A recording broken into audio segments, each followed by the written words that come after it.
கன்னியாகுமரி வளர்ச்சிப் பணிகள் நிறைவேற்றிட தேசிய ஜனநாயக கூட்டணிக்கு பலம் சேர்க்கிறார் கலப்பை மக்கள் இயக்க தலைவர் சமூக சேவகர் doctor P D Selvakumar. Iran நாட்டிலே குண்டு மழை பொழிகிறது, இஸ்ரேல் குண்டு வீசுகிறது, அமெரிக்கா குண்டு வீசுகிறது, பாரிஸ் நீர்மனை மூடியிருக்கிறது.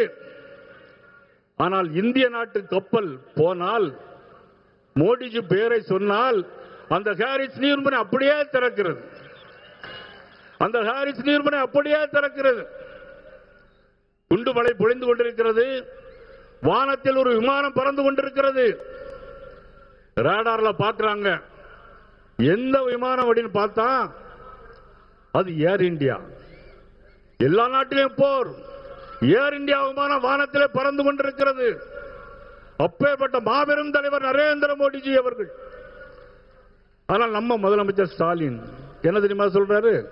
எனக்கும் அவர்களுக்கு தான் போட்டி, எனக்கும் அவர்களுக்கு தான் போட்டி. யார் யாரோடு ஒப்பிட முடியும்? உலக தலைவர்கள் எல்லாம் மண்டிட்டு இருக்கக்கூடிய நேரத்தில் ஒரு தமிழ்நாடு மாநிலத்தினுடைய ஒரு முதலமைச்சர் எனக்கும் அவருக்கு தான் போட்டி. வெக்கமாக இல்லையா? சட்ட ஒழுங்கு சரியில்லை, கஞ்சா விற்பனை எல்லா இடங்களும் நடைபெறுகிறது. ஆனால் நீங்கள் எனக்கு அவர்கள் தான் போட்டி.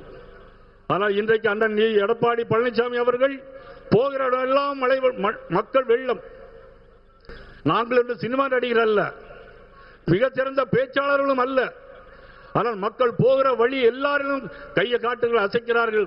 அடுத்தது நீங்க தான், அடுத்தது நீங்க தான் எல்லாரும் சொல்றாங்க, மக்கள் சொல்றாங்க.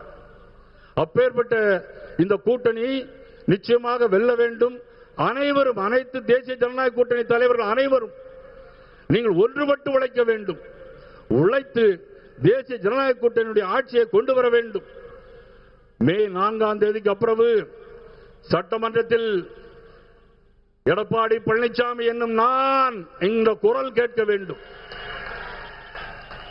அதற்காக அனைவரும் பாடுபட வேண்டும். இந்த கூட்டத்திற்கு வருகை தந்த மாண்புமிகு பாரத பிரதமர் நரேந்திர மோடி அவர்களை மீண்டும் ஒருமுறை வருக வருக என வரவேற்று அமைகிறேன். நன்றி, வணக்கம். கன்னியாகுமரி வளர்ச்சிப் பணிகள் நிறைவேற்றிட தேசிய ஜனநாயக கூட்டணிக்கு பலம் சேர்க்கிறார் கலப்பை மக்கள் இயக்க தலைவர் சமூக சேவகர் டாக்டர் பி டி செல்வகுமார்.